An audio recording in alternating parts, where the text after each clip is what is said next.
Hello বন্ধুরা, কেমন আছো সবাই? আশা করি খুবই ভালো আছো। আমিও ভালো আছি। তো তোমরা দেখছো তনু লাইফস্টাইল সুন্দরবন থেকে। আর আজকের যে ভিডিওটা আমি তোমাদের দেখাচ্ছি, সেটা দেখা মাত্রই তোমরা বুঝতে পারবে। তো এটা হলো গাছ। আর গাছ দেখিয়েছি যখন, ফল তো অবশ্যই দেখাবো। তো দেখতে পাচ্ছ, এটা হলো ফল দেখে তো তোমরা বুঝতেই পেরে গেছো এটা হলো বল গাছ। তো ভিডিওটা কেমন লাগলো অবশ্যই কিন্তু কমেন্টে জানাবে। আর এরকম সুন্দর সুন্দর ভিডিও দেখার জন্য অবশ্যই আমার সঙ্গে থাকবে। আর থেকে আসি, আমি সবাইকেই ভালোবাসি। Magic for nothing, nothing for finger, জাদুকর কা জাদু, হাতু কা কামালে, মেরা জাদু তোপা বালে কা দানে। আসবো, আবার দেখা হবে। এখন আমি চলে যাই, টাটা বাইবে। হ্যাঁ, আর ভিডিওটা কেমন লাগলো অবশ্যই কিন্তু কমেন্টে জানাবে।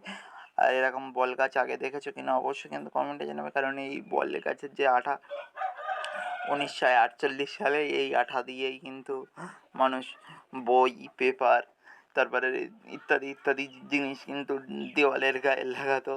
তো ভিডিওটা কেমন লাগলো অবশ্যই কিন্তু কমেন্টে জানাবে। এরকম সুন্দর সুন্দর ভিডিও দেখার জন্য সুন্দরবন থেকে আমি অতনু, তোমরা দেখছো অতনু লাইফস্টাইল চ্যানেলটাকে অবশ্যই সাবস্ক্রাইব করে বেল আইকনটাকে প্রেস করে পাশে থাকবে, যাতে এরকম সুন্দর সুন্দর ভিডিও আমি সবার আগেই তোমাদের কাছে পৌঁছে দিতে পারি। হ্যাঁ, আর এই বলগুলো কেমন লাগলো অবশ্যই কিন্তু কমেন্টে জানাবে।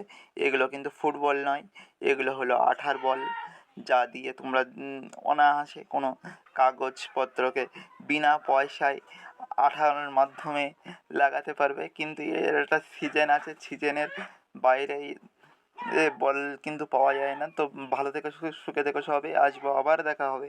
এখন আমি চলে যাই, টাটা বাই বাই। আর ভিডিওটা কেমন লাগলো অবশ্যই কিন্তু কমেন্টে জানাবে। এরকম সুন্দর সুন্দর ভিডিও দেখার জন্য অবশ্যই আমার সঙ্গে থাকবে। আসবো, আবার দেখা হবে। এখন আমি চলে যাই।